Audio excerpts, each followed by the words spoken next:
Part 2 alchemist. Part 1 में जैसा कि हमने पढ़ा था कि उस लड़के ने रेत पर अपने पिता, अपनी माँ और अपनी पाठशाला के नाम लिखे देखे। वहां उसने दुकानदार की लड़की का नाम भी पढ़ा जो वह खुद नहीं जानता था, और ऐसा और कुछ भी पढ़ा जिसके बारे में उसने कभी किसी को बताया ही नहीं था। मैं सलीम का राजा हूं, बूढ़े ने कहा था। आखिर एक राजा किसी गडरिये से बात क्यों करेगा? लड़के ने विस्मय और संकोच के साथ पूछा। बहुत सी वजह है, लेकिन फिलहाल सबसे महत्वपूर्ण वजह यह है कि तुम अपनी नियति को खोजने में कामयाब रहे हो। लड़का नहीं जानता था कि व्यक्ति की नियति क्या होती है, वही जो तुम हमेशा से पाना चाहते हो। अपनी जवानी में हर कोई जानता है कि उसकी नियति क्या है। उनकी जिंदगी के उस मकाम पर सब कुछ साफ होता है और सब कुछ मुमकिन होता है। वे सपने देखने से नहीं डरते और न ही उस हर चीज की लालसा करने से डरते हैं जिसे वे अपनी जिंदगी में घटित होते देखना चाहते हैं। लेकिन जैसे जैसे समय बीतता जाता है, कोई रहस्यमय शक्ति उनके मन में यह विश्वास जमाना शुरू कर देती है कि अपनी नियति को पा पाना उनके लिए असंभव है। बूढ़े ने जो कुछ भी कहा था, उनमें से कोई भी बात लड़के के खास पल्ले नहीं पड़ी थी, लेकिन वह उस रहस्यमय शक्ति के बारे में जरूर जानना चाहता था। जब वह सौदागर की लड़की को उसके बारे में बताएगा तो वो बहुत प्रभावित होगी। वो यह सोचकर बहुत खुश हो रहा था। यह शक्ति लगती तो नकारात्मक है, लेकिन दरअसल वह तुम्हें अपनी नियति तक पहुंचाने का रास्ता दिखाती है। वह तुम्हारे उत्साह और तुम्हारे संकल्प को मजबूत करती है, क्योंकि इस पृथ्वी का एक ही महान सत्य है। तुम जो कुछ भी कोई हो या तुम जो कुछ भी करते हो, जब तुम वास्तव में कुछ पाना चाहते हो तो इसीलिए चाहते हो क्योंकि यह इच्छा इस कायनात की रूह से जन्मी होती है। उसे हासिल करना इस पृथ्वी पर तुम्हारी मुहिम है, चाहे वह इच्छा यात्रा करने की ही क्यों ना हो या कपड़ों के किसी व्यापारी की लड़की से शादी करने की ही क्यों ना हो। हाँ, यहाँ खजाने की खोज ही क्यों ना हो। इस कायनात की रूह लोगों के सुख से अपना पोषण प्राप्त करती है और उनके दुख, द्वेष और ईर्ष्या से भी। अपनी नियति को हासिल कर लेना ही व्यक्ति की एकमात्र वास्तविक जिम्मेदारी है। सभी बातें एक जैसी हैं, और जब आप कुछ चाहते हैं तो उसे हासिल करने में सारा संसार एकजुट होकर आपकी मदद करने लगता है।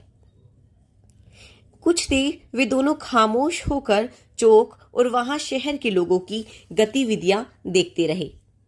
फिर बूढ़े ने नए सिरे से बातचीत की पहल की। तुम भेड़े क्यों चराते हो? क्योंकि मुझे यात्रा करना अच्छा लगता है। बूढ़े ने डबल रोटी बेचने वाले एक आदमी की ओर इशारा किया जो चौक के एक सिरे पर अपनी दुकान में खड़ा था। वह आदमी भी अपने बचपन में यात्राएं करना चाहता था, लेकिन उसने अपनी बेकरी खोलकर कुछ पैसा जमा करने का फैसला किया। उसका इरादा है कि जब वह बूढ़ा हो जाएगा तो 1 महीना अफ्रीका में गुजारेगा। उसे कभी इस बात का एहसास नहीं हुआ कि लोग चाहे तो अपनी जिंदगी के किसी भी मकाम पर वह कर सकते हैं जिसका वे ख्वाब देखते हैं। उसे गडरिया बनने का फैसला करना चाहिए था, लड़के ने कहा। हाँ, उसने इस बारे में सोचा था, बूढ़े ने कहा, लेकिन बेकरी वालों की अहमियत गडरियों से ज्यादा होती है। बेकरी वालों के अपने घर होते हैं, जबकि गडरिये खुले में सोते हैं।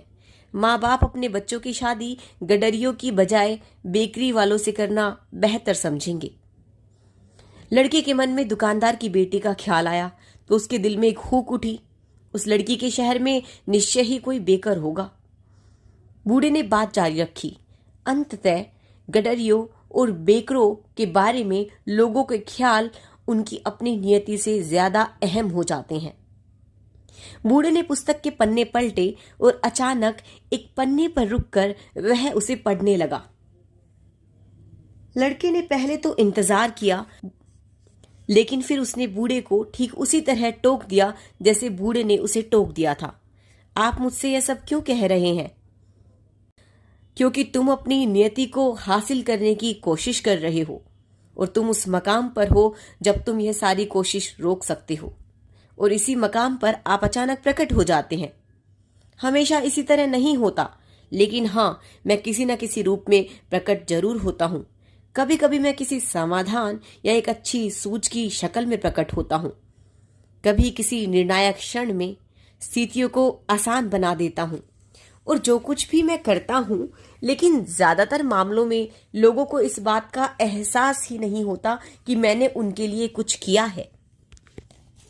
बूढ़े ने बताया कि पिछले हफ्ते उसे मजबूर होकर एक खनिक के सामने प्रकट होना पड़ा था और एक पत्थर की शक्ल अख्तियार करनी पड़ी थी। उस खनिक ने पन्ना को खोद निकालने की खातिर सब कुछ त्याग दिया था। 5 साल तक वह एक नदी पर काम करता रहा था और उसने पन्ना की तलाश में उस नदी के हजारों पत्थरों को उलट पलट डाला था। वह खनिक अपनी सारी कोशिशों को ठीक उस वक्त छोड़ने ही वाला था जब अगर वह मात्र एक और पत्थर को जांचता तो उसे उसका पन्ना मिल गया होता। चूंकि वह खनिक अपनी नियति की खातिर हर चीज की कुर्बानी दे चुका था, इसलिए बूढ़े ने उसमें भागीदारी करने का फैसला किया। उसने खुद को एक पत्थर में बदल लिया जो लुढ़कता हुआ उस खनिक के पैर के पास तक चला गया। खनिक के 5 साल व्यर्थ गए थे, जिससे वह इतना नाराज और कुंठित था कि उसने उस पत्थर को उठाकर एक तरफ फेंक दिया।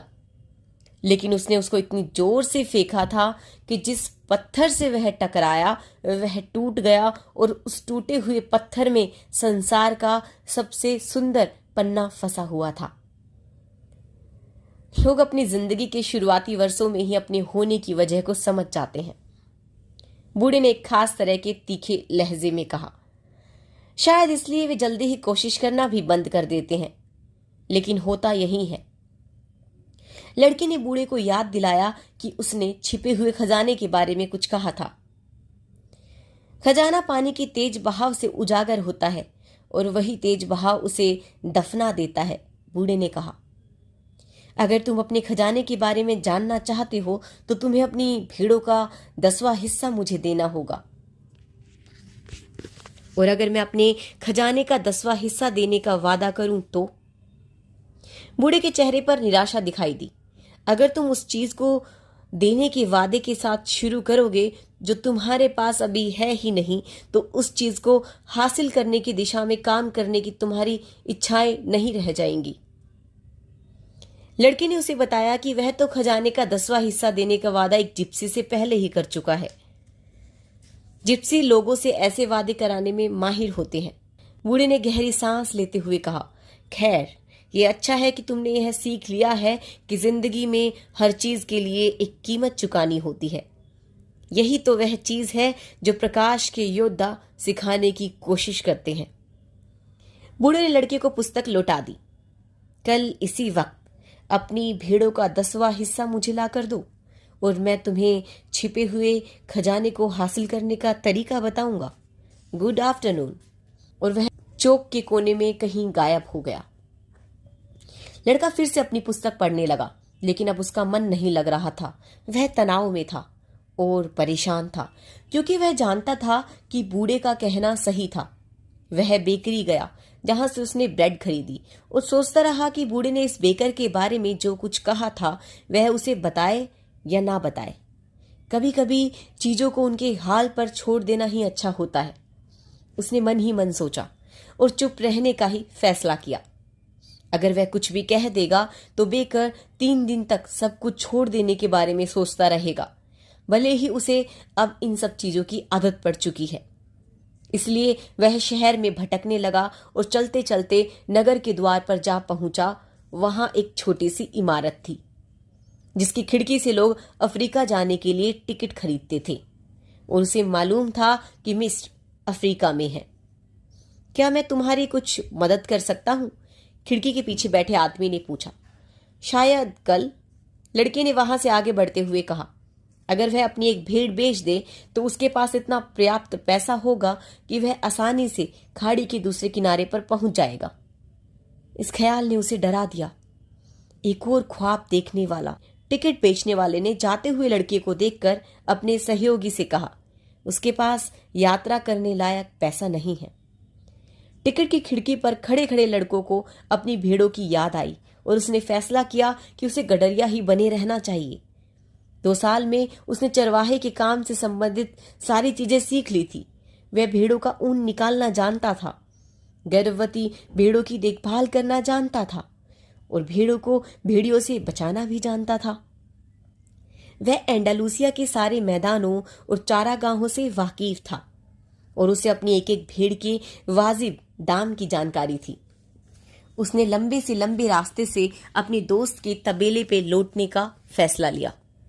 जब वह शहर के किले के करीब से होकर गुजरा तो उसने अपनी वापसी को लगाम दी और पत्थर की उस ढलान पर चढ़ गया जो दीवार के ऊपर तक जाती थी। वहां से वह दूर अफ्रीका को देख सकता था। कभी किसी ने उससे कहा था कि यह वही जगह थी जहां से मूर आए थे और उन्होंने सारे स्पेन पर कब्जा कर लिया था। जहां वह बैठा था वहां से वह लगभग सारा शहर देख सकता था और उस चौक समेत जहां बैठकर उसने बूढ़े से बातचीत की थी। बुरा हो उस घड़ी का जब वह बूढ़ा मुझे मिला था, उसने सोचा। वह तो सिर्फ उस औरत की तलाश में शहर में आया था जो उसके सपने को पढ़ सकती थी, लेकिन वह औरत और वह बूढ़ा दोनों ही उसके गडरिये होने से जरा भी प्रभावित नहीं हुए। वे ऐसे एकाकी व्यक्ति है जिनका दुनिया की चीजों पर से विश्वास उठ चुका है और वे समझ ही नहीं पाते हैं कि एक गडरिये को अपनी भेड़ों से कितना लगाव होता है। वह अपने रेवड़ की एक एक भेड़ को जानता था। वह जानता था कि कौन कौन सी लंगड़ी है, कौन अब से 2 महीने बाद बच्चे देने वाली है और कौन सबसे ज्यादा आलसी है। वह उनका ऊन कतरना जानता था और उनको हलाल करना जानता था। उसने सोचा कि अगर मैंने कभी उनको छोड़ दिया तो वे बहुत दुख झेलेंगी। हवा तेज हो चली थी। वह उस हवा से वाकिफ था। लोग उसे लिवेंटर कहते थे क्योंकि मूर इसी पर सवार होकर भूमध्य सागर के पूर्वी छोर पर बसे लिवेंट से यहां आए थे। लिवेंटर और भी तेजी से बहने लगी। मैं यहां हूं, अपनी भेड़ों और अपने खजाने के बीच लड़के ने सोचा। उसे 2 चीज के बीच चुनाव करना जरूरी था, एक जिसका वह आदी हो चुका था और दूसरा वह जो वह पाना चाहता था। फिर उसमें दुकानदार की बेटी भी थी, लेकिन वह उसके लिए उतनी महत्वपूर्ण नहीं थी जितनी उसकी भेड़ें थी, क्योंकि वह उस पर निर्भर नहीं थी। मुमकिन है कि उसे मेरी याद भी ना हो, उसने सोचा। वह अच्छी तरह से जानता था कि वह लड़की के सामने किस दिन प्रकट हुआ था। लड़की को इससे कोई फर्क नहीं पड़ा था क्योंकि लड़की के लिए हर दिन एक जैसा था और जब हर दिन अगले दिन जैसा ही होता है तो वह इसलिए होता है क्योंकि लोग उन अच्छी घटनाओं को पहचान ही नहीं पाते जो उनके जीवन में सूरज के उगने के साथ हर दिन घटित होती है। मैं अपनी माँ, अपने पिता और अपने नगर के किले को पीछे छोड़ आया हूँ। उनको मेरे दूर चले जाने की आदत पड़ चुकी है। उसी तरह मुझे भी उनसे दूर रहने की आदत पड़ चुकी है। भेड़ों को भी मेरे उनके साथ न होने की आदत पड़ जाएगी, लड़के ने सोचा। जहां पर वह बैठा था वहां से वह चौक को देख सकता था। बेकर की दुकान पर लोगों की आवाजाही अभी भी जारी थी। जिस बेंच पर बैठकर उसने बूढ़े से बातचीत की थी वहां अब एक नौजवान जोड़ा बैठा हुआ था और वे चुंबन ले रहे थे। वह बेकर, उसने मन ही मन कहा और उस ख्याल को अधूरा ही छोड़ दिया। लिवेंटर और भी तेज होती जा रही थी और वह उसके दबाव को अपने चेहरे पर महसूस कर रहा था। हाँ, यह हवा मूरों को लाई थी, लेकिन यह रेगिस्तान और पर्दा नशीन औरतों की गंध भी तो अपने साथ लाई थी। यह अपने साथ उन आदमियों का पसीना और सपने भी लाई थी जो कभी अज्ञात की खोज में और सोने तथा साहसिक कारनामों की खोज में और पिरामिडों की खोज में निकल पड़े थे। लड़के को हवा की आजादी से ईर्ष्या महसूस हुई। उसने पाया कि वह खुद भी वैसी ही आजादी हासिल कर सकता है। सिवा उसके और कुछ भी नहीं था जो उसे रोक सकता। भेड़े, सौदागर की बेटी और एंडुलसिया की मैदान तो उसके गंतव्य के रास्ते की सीढ़ियां मात्र थी। अगले दिन दोपहर में लड़का उस बूढ़े से मिला। वह अपने साथ 6 भेड़े लेकर आया था। मुझे आश्चर्य है, लड़के ने कहा, मेरे दोस्त ने सारी भेड़ें तुरंत खरीद ली। उनका कहना था कि वह तो हमेशा से गडरिया बनने का ख्वाब देखता रहा था और यह भविष्य की दिशा में एक अच्छा संकेत था। हमेशा ऐसा ही होता है, बूढ़े ने कहा। इसे अनुकूलता का सिद्धांत कहते हैं। जब आप पहली बार ताश के पत्ते खेलते हैं और आपको लगभग पक्का यकीन होता है कि आप जीत जाएंगे, शुरुआत करने वाले की किस्मत। ऐसा क्यों होता है? क्योंकि एक ऐसी ताकत है जो चाहती है कि तुम अपने गंतव्य तक पहुंच सको। यह कामयाबी के स्वाद के साथ आपकी भूख भड़काती है। फिर वह बूढ़ा उन भेड़ों का निरीक्षण करने लगा और उसने देखा कि उनमें से एक भेड़ तो लंगड़ी थी। लड़के ने समझाया कि यह उतनी महत्वपूर्ण बात नहीं है, क्योंकि वह झुंड की सबसे ज्यादा समझदार भेड़ है और सबसे ज्यादा ऊन देती है। खजाना कहाँ है? उसने पूछा। वह मिस्र में है, पिरामिडों के पास। लड़का भुचक्का रह गया। यही बात तो उस बुढ़िया ने कही थी, लेकिन उसने बदले में कुछ भी नहीं लिया था। खजाना हासिल करने के लिए तुम्हें भविष्य सूचक संकेतों का अनुसरण करना होगा। परमेश्वर ने हर किसी के लिए एक मार्ग तैयार किया हुआ है। तुम्हें सिर्फ उन भविष्य सूचक संकेतों को पढ़ना होगा जो उसने तुम्हारे लिए छोड़े हुए हैं। लड़का कोई जवाब दे पाता इसके पहले ही एक तितली उसके और बूढ़े के बीच आकर फड़फड़ाने लगी। उसे एक बात याद आई जो एक बार उसके दादा ने उससे कही थी। तितलियां भविष्य की सूचना देने वाला एक अच्छा संकेत होती है। झिंगुरों की तरह और उम्मीदों की तरह, छिपकलियों की तरह और 4 पत्तों वाली घास की तरह। यह सही है, बूढ़े ने लड़के के विचारों को पढ़ते हुए कहा। ठीक उसी तरह जिस तरह तुम्हारे दादा ने तुम्हें सिखाया था। ये अच्छे भविष्य सूचक संकेत होते हैं। बूढ़े ने अपना लबादा खोला और लड़के ने वहां जो देखा उससे चकित रह गया। बूढ़े ने सोने का एक भारी कवच पहन रखा था जो बेशकीमती रत्नों से मड़ा हुआ था। लड़के ने उस चौंधिया देने वाली चमक को याद किया जो उसने एक दिन पहले देखी थी। वह वास्तव में एक राजा था। उसने चोरों से बचने के लिए ही छद्म वेश धारण कर रखा होगा। ये लो, बूढ़े ने कवच के बीच से एक काला और एक सफेद रतन निकालकर उसे देते हुए कहा। इन्हें उरीम और थुम्मीम के नाम से जाना जाता है। काली का अर्थ हाँ और सफेद का अर्थ नहीं। जब तुम भविष्य सूचक संकेतों को पढ़ने में मुश्किल पेश करोगे तो ये उसको पढ़ने में तुम्हारी मदद करेंगे। सवाल हमेशा इस तरह करना जिसका जवाब हाँ या नहीं में हो, लेकिन अगर मुमकिन हो तो अपने फैसले खुद ही लेना। खजाना पिरामिड पर है, यह बात तुम्हें मालूम ही है, लेकिन मुझे तुमसे 6 भेड़ों का भुगतान करने का आग्रह इसलिए करना पड़ा क्योंकि मैंने फैसला लेने में तुम्हारी मदद की थी। लड़के ने वे रत्न अपने थैले में रख लिए। उसके बाद से उसे अपने फैसले खुद लेने थे। हर चीज का सामना करते समय यह कभी मत भूलना कि वह एक चीज है और कुछ भी नहीं है, और भविष्य सूचक संकेतों की भाषा कभी मत भूलना। और हाँ, अपने गंतव्य का अनुसरण करना तब तक मत भूलना जब तक कि उस तक पहुंच न जाओ। लेकिन जाने से पहले मैं तुम्हें एक छोटी सी कहानी सुनाना चाहता हूँ। दुकानदार ने अपने बेटे को दुनिया के सबसे ज्ञानी पुरुष के पास जाकर सुख का रहस्य समझने को भेजा। वह लड़का 40 दिन तक रेगिस्तान में भटकता रहा और अंत में एक सुंदर किले पर पहुंचा जो एक पर्वत के शिखर पर बना हुआ था। वह ज्ञानी पुरुष उसी किले में रहता था। लेकिन जब हमारी कहानी के इस मुख्य किरदार ने किले के मुख्य कक्ष में प्रवेश किया तो वहां उसे कोई संतनुमा आदमी नहीं मिला, बल्कि उसने देखा कि वहां तरह तरह की गतिविधियां जारी थी। व्यापारी आ जा रहे थे, लोग यहाँ वहां खड़े बातचीत कर रहे थे और एक छोटा सा ऑर्केस्ट्रा मध्यम संगीत बजा रहा था, और एक मेज थी जिस पर दुनिया के सबसे स्वादिष्ट व्यंजनों से भरी थाली रखी हुई थी।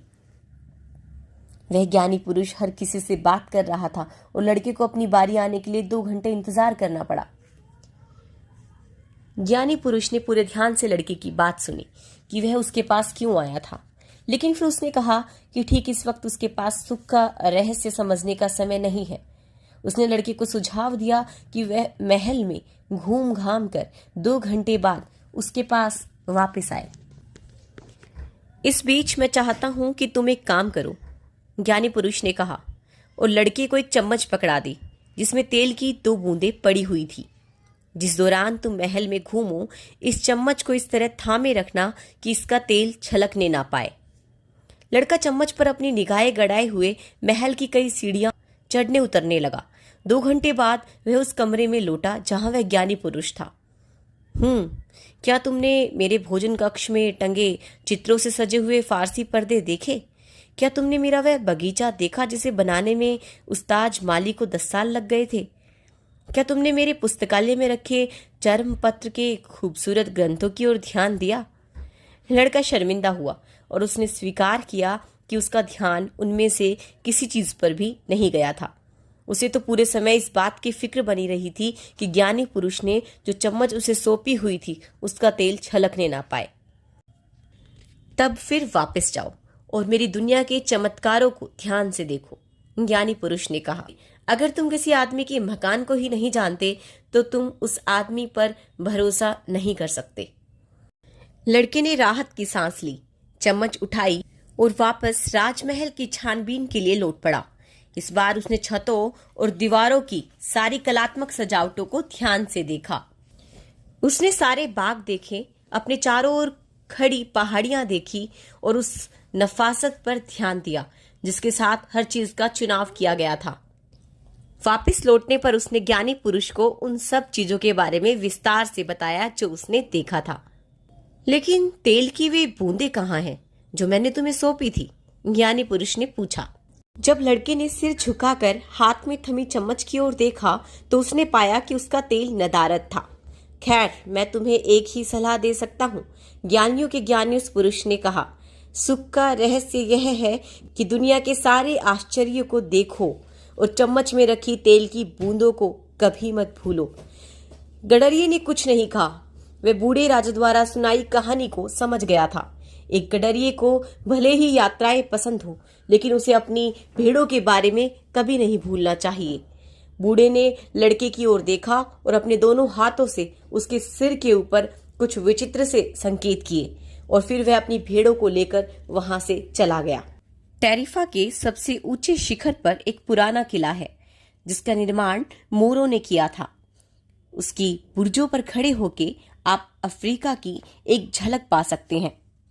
स्लेम का राजा मेल्कीजेडेफ उस अपराहन बुर्ज पर बैठा हुआ अपने चेहरे पर लिवेंटर का स्पर्श महसूस कर रहा था। भेड़ें आसपास बेचैन भटक रही थी।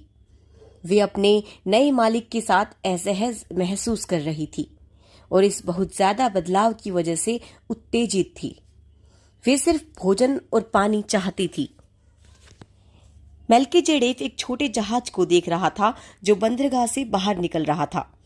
अब वह उस लड़के से कभी नहीं मिलेगा, ठीक उसी तरह जैसे वह अब्राहम से एक दहाई शुल्क लेने के बाद कभी नहीं मिला था। यही उसका धंधा था। देवताओं की कोई इच्छाएं नहीं होती होंगी क्योंकि उनके कोई प्रारब्ध नहीं होते, लेकिन सलीम का राजा बेतहाशा उम्मीद से भरा हुआ था कि वह लड़का कामयाब होगा। यह बहुत बुरी बात है, वह बहुत जल्दी मेरा नाम भूल जाएगा, उसने सोचा। मुझे यह नाम उसके सामने बार बार दोहराना चाहिए था। फिर वह जब मेरे बारे में बात करता तो कहता कि वह मेल्कीजेडेफ है, सलेम का राजा। उसने कुछ लज्जित भाव से आसमान की ओर देखा और कहा, हे प्रभु, जैसा कि आपने कहा है, यह अहंकार की इंतहा है, लेकिन एक बूढ़े राजा का इतना हक तो बनता ही है कि वह कभी कभी खुद पर गर्व करे। अफ्रीका कितना अजीबोगरीब है, लड़के ने सोचा। वह एक बार में बैठा हुआ था जो बिल्कुल उन्हीं बारों जैसा था जिन्हें वह टेंजियर की संकरी सड़कों के किनारे देखता आया था। कुछ लोग एक विशाल हुक्का पी रहे थे जिसे वे एक दूसरे की ओर बढ़ाते जाते थे। कुछ ही घंटों के भीतर उसने हाथ में हाथ डाले मर्दों और नकाब से ढके चेहरों वाली औरतों को आते जाते देख लिया था और उन मौलवियों को भी जो मीनारों पर बैठकर अजान देते थे। और उस दौरान हर कोई घुटनों के बल बैठकर अपने माथे जमीन पर टिका देता था। यह विधर्मियों का रिवाज है, उसने मन ही मन कहा। अपने बचपन में उसने गिरजाघर में हमेशा सफेद घोड़े पर सवार सेंट सेंटियागो माटामोरोस की छवि देखी थी, जिनकी बगल में नंगी तलवार लटकती रहती थी और घुटनों पर झुके ऐसे ही लोगों की आकृतियां होती थी। वह अंदर ही अंदर बीमार और बुरी तरह अकेला महसूस करने लगा। उन विधर्मियों को देखकर लगता था जैसे उनके भीतर कोई पाप छिपा हुआ हो। इसके अलावा यात्रा की हड़बड़ी में वह एक बात भूल ही गया था, सिर्फ एक बात जो उसे उसके खजाने से लंबे अरसे तक दूर रख सकती थी। इस मुल्क में सिर्फ अरबी ही बोली जाती थी। शराब घर का मालिक उसके पास आया और लड़के ने उस पेय की ओर इशारा किया जो उसके बगल की मेज पर पेश किया गया था, लेकिन उसे पता चला कि वह कोई कड़वी चाय थी। वह तो वाइन पीना चाहता था, लेकिन फिलहाल उसे चिंता करने की जरूरत नहीं थी। उसे जरूरत थी अपने खजाने की चिंता करने की और इस बात की कि वह उसे हासिल कैसे करे। भेड़ों की बिक्री से उसके बटुए में काफी पैसा आ चुका था। वो लड़का जानता था कि पैसा जादुई चीज होता है। जिसके पास पैसा होता है वह वाकई कभी अकेला नहीं पड़ता। बहुत लंबा समय नहीं लगेगा, बल्कि शायद कुछ ही दिनों में वह पिरामिडों पर होगा। सोने का कवच पहने एक बूढ़े आदमी ने महज 6 भेड़ों की खातिर उससे झूठ नहीं बोला होगा। उस बूढ़े ने संकेतों और भविष्य सूचक संकेतों की बात कही थी, और जब लड़का खाड़ी को पार कर रहा था तो उसने भविष्य सूचक संकेतों के बारे में ही सोचा था। हाँ, बूढ़े को पता था कि वह किस बारे में बात कर रहा था। जो समय उसने एंडालूसिया के मैदानों में गुजारा था, उस दौरान उसने यह सीख लिया था कि जमीन और आसमान को गौर से देखते हुए उसे कौन सा रास्ता पकड़ना चाहिए। उसने पता लगा लिया था कि एक खास पक्षी की मौजूदगी का मतलब है कि आसपास कोई सांप है, और एक खास तरह की झाड़ी उस इलाके में पानी की मौजूदगी का संकेत है। यह बात उसे भेड़ों ने सिखाई थी। अगर परमेश्वर भेड़ों को इतनी अच्छी तरह राह दिखाता है तो वह इंसान को भी राह दिखाएगा, उसने सोचा, और यह सोचते हुए उसने बेहतर महसूस किया। अब वह चाय उतनी कड़वी नहीं लग रही थी। तुम कौन हो? उसने सुना कि कोई स्पेनिश में उससे पूछ रहा था। लड़के ने राहत की सांस ली। वह भविष्य सूचक संकेतों के बारे में सोच रहा था और कोई व्यक्ति प्रकट हो गया था। तुम्हें स्पेनिश कैसे आती है? उसने पूछा। यह नया आगंतुक पश्चिमी वेशभूषा पहने एक नौजवान था, लेकिन चमड़ी के रंग से वह इसी शहर का लगता था। वह करीब करीब लड़के की ही उम्र का था और उसके जितना लंबा था। यहाँ लगभग हर कोई स्पेनिश बोलता है। हम स्पेन से सिर्फ 2 घंटे की दूरी पर ही तो हैं। बैठो, मैं तुम्हारी कुछ खातिरदारी करना चाहता हूँ, लड़के ने कहा, और मुझे एक ग्लास वाइन लाने को कहो। मुझे इस चाय से नफरत है। इस मुल्क में वाइन नहीं मिलती, नौजवान ने कहा। यहाँ मजहब उसकी इजाजत नहीं देता। लड़के ने उससे कहा, मुझे पिरामिडों पर जाना है। उसके मुंह से खजाने वाली बात निकलने ही वाली थी, लेकिन फिर उसने इस बारे में ना बोलना ही ठीक समझा। उसने सोचा कि अगर मैं इस अरबी को यह बात बता दूंगा तो हो सकता है यह मुझे वहां पहुंचने के बदले मुझसे उस खजाने का एक हिस्सा मांगने लगे। उसे बूढ़े की कही वह बात याद आई। ऐसी चीज देने का वादा नहीं करना चाहिए जो तुम्हारे पास अभी है ही नहीं। मैं चाहता हूं तुम मुझे वहां ले चलो। गाइड के रूप में तुम्हारी इस मदद के बदले मैं तुम्हारा मेहनताना देने को तैयार हूं। तुम्हें कोई अंदाजा है कि वहां कैसे जाना होता है? उस नवागंतुक ने पूछा। लड़के ने ध्यान दिया कि बार का मालिक पास ही खड़ा हुआ था और बड़े ध्यान से उनकी बातचीत सुन रहा था। उस आदमी की मौजूदगी से उसे असहजता महसूस हुई, लेकिन अब जबकि उसे गाइड मिल गया था वह इस मौके को गंवाना नहीं चाहता था। तुम्हें सहारा का पूरा रेगिस्तान पार करना होगा, नौजवान ने कहा, और इसके लिए तुम्हें पैसे की जरूरत होगी। मैं जानना चाहता हूं कि क्या तुम्हारे पास पर्याप्त पैसा है? लड़के का यह सवाल विचित्र सा लगा, लेकिन लड़के को बूढ़े की कही बात पर भरोसा था, जिसने कहा था कि जब तुम वाकई कुछ चाहते हो तो पूरा संसार हमेशा एकजुट होकर तुम्हारे पक्ष में योजना बनाने लगता है। उसने अपने बटुए से पैसा निकाला और नौजवान को दिखाया। बार का मालिक भी पास आकर देखने लगा। उन दोनों आदमियों ने आपस में अरबी में कुछ कहा, जिससे बार का मालिक कुछ चिढ़ा हुआ सा दिखाई दिया। हम यहाँ से बाहर चलते हैं, दवा आगंतुक ने कहा। वह चाहता है हम जाएं। लड़के ने राहत की सांस ली। वह बिल का भुगतान करने खड़ा हुआ, लेकिन बार मालिक ने उसे पकड़ लिया और नाराज होता हुआ उस पर बरस पड़ा। लड़का हट्टा कट्टा था और वह उसका मुंह तोड़ जवाब देना चाहता था, लेकिन फिर यह सोचकर उसने इरादा बदल दिया कि वह एक पराये मुल्क में था। उसके नए दोस्त ने मालिक को परे धकेल दिया और लड़के का हाथ खींचता हुआ उसे बाहर ले गया। वह तुम्हारा पैसा हड़पना चाहता था, उसने कहा। टैंजियर अफ्रीका की बाकी जगहों जैसा नहीं है। यह बंदरगाह है और हर बंदरगाह के अपने चोर होते हैं।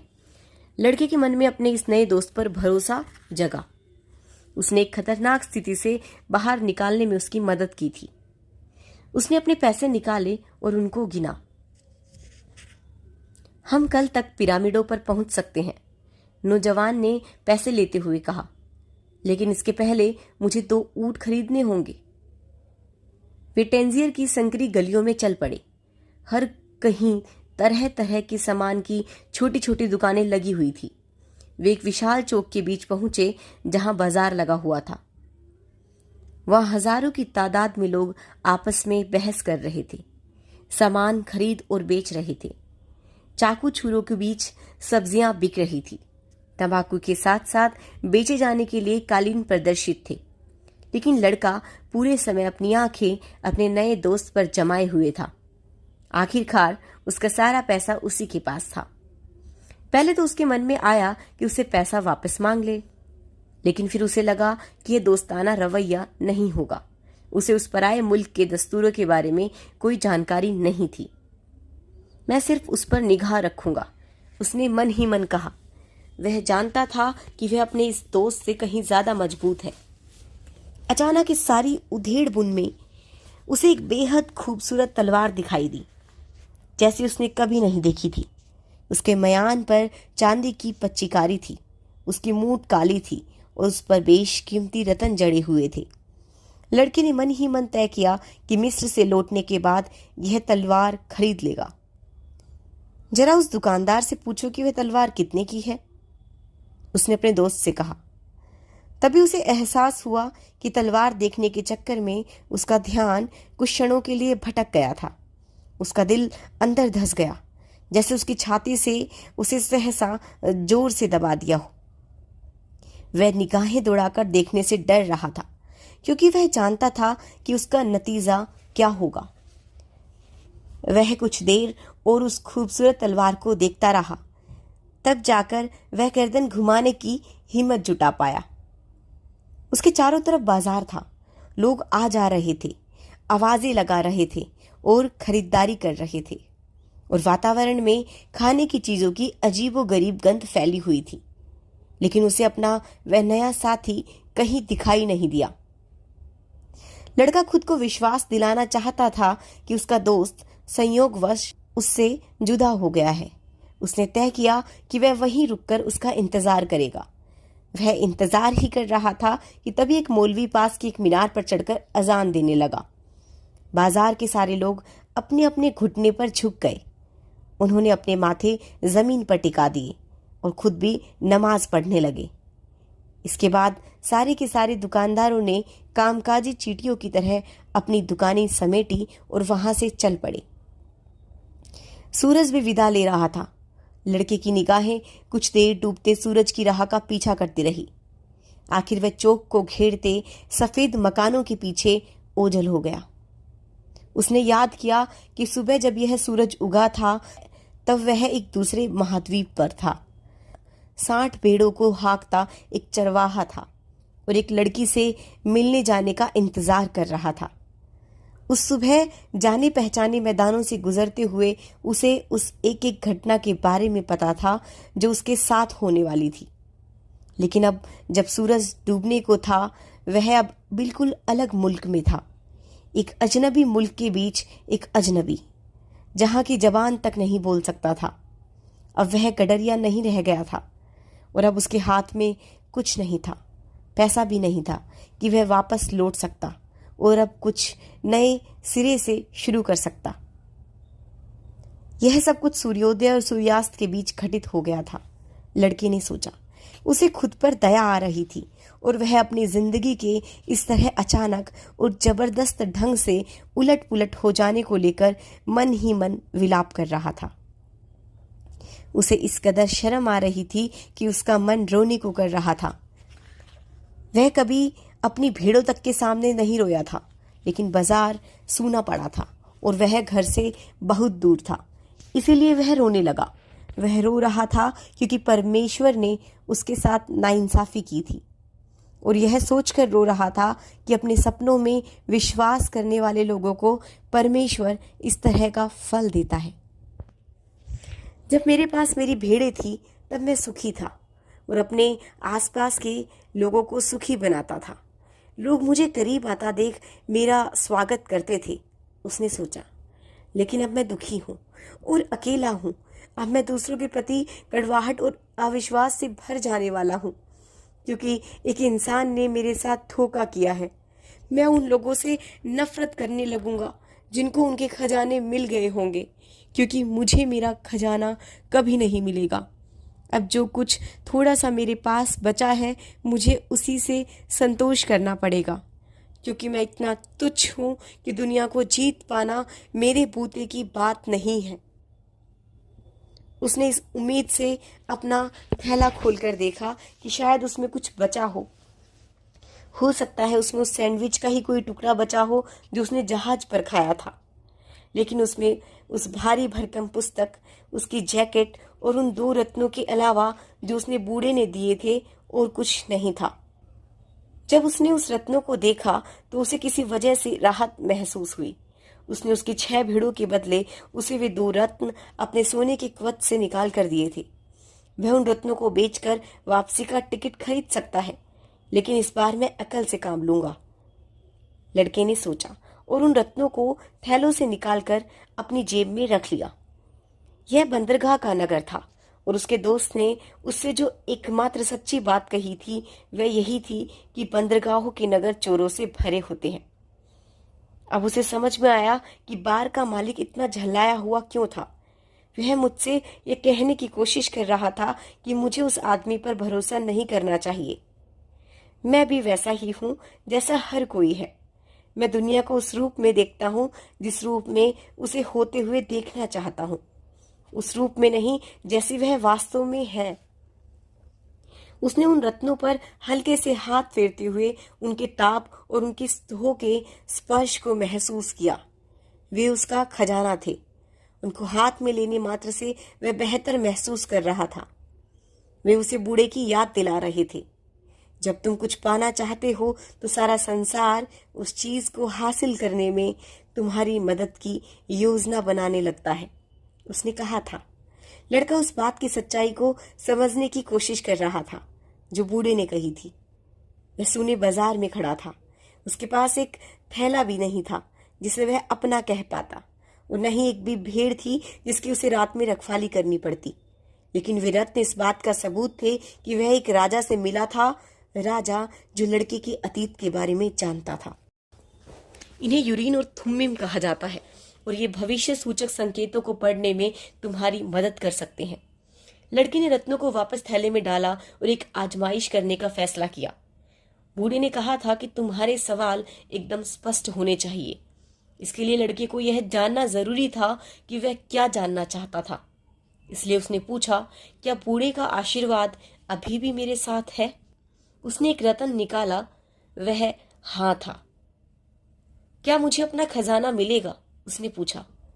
वह थैले में हाथ डालकर किसी एक रत्न को टटोलने लगा। उसके वैसा करने पर दोनों रत्न थैले के एक छेद से बाहर निकलकर जमीन पर गिर गए। लड़के ने कभी ध्यान ही नहीं दिया था कि थैले में कोई छेद भी था। वह घुटनों के बल जमीन पर बैठ गया ताकि उनको उठाकर वापस थैले में डाल सकता। लेकिन उनको जमीन पर पड़े देखकर उसे एक और बात याद आई। भविष्य सूचक संकेतों को पहचानना सीखो और उनका अनुसरण करो, बूढ़े राजा ने कहा था। एक भविष्य सूचक संकेत। लड़का मन ही मन मुस्कुराया। उसने दोनों रत्नों को उठाया और वापस थैले में डाल दिया। उसने छेद को बंद करने के बारे में नहीं सोचा। वे रत्न जब चाहे छेद से बाहर निकलकर गिर सकते थे। वह जानता था कुछ चीजें ऐसी होती हैं जिनके बारे में अपनी नियति से भागने के लिए सवाल नहीं पूछना चाहिए। मैंने वादा किया था कि मैं अपने फैसले खुद ही लूंगा, उसने मन ही मन कहा। लेकिन उन रत्नों ने बता दिया था कि वह बूढ़ा अभी भी उसके साथ है और इससे उसने और भी आत्मविश्वास महसूस किया। उसने एक बार फिर खाली चौक को चारों ओर निगाहें घुमाकर देखा। इस बार उसे पहले की तुलना में कम निराशा महसूस हुई। यह जगह अजनबी नहीं थी, यह नई जगह थी। आखिरकार वह हमेशा से यही तो चाहता रहा था, नई जगहों के बारे में जानना। यहाँ तक कि अगर वह पिरामिडों तक कभी नहीं पहुंच पाए तो वह इतनी दूर तक का सफर तय कर चुका था जितना उसकी जानकारी में किसी भी गडरिये ने नहीं किया था। काश कि उन्हें मालूम होता कि जहां वे है वहां से जहाज से मात्र 2 घंटे की दूरी पर चीजें कितनी अलग हैं, उसने सोचा। हालांकि उसकी नई दुनिया फिलहाल में एक सूना बाजार थी, लेकिन वह उसे उस वक्त देख चुका था जब वह जीवन की चहल पहल से भरी पूरी थी और उसे कभी नहीं भूल पाएगा। उसने उस तलवार को याद किया। उसके बारे में सोचते हुए थोड़ी तकलीफ पहुंची, लेकिन यह भी सच था कि उसने वैसी तलवार उसके पहले नहीं देखी थी। इन तमाम बातों के बारे में सोचते हुए उसे समझ में आया कि उसे इन 2 चीजों के बीच चुनाव करना होगा कि वह खुद को एक चोर का दयनीय शिकार समझे या अपने खजाने की खोज में लगा एक साहसी यात्री समझे।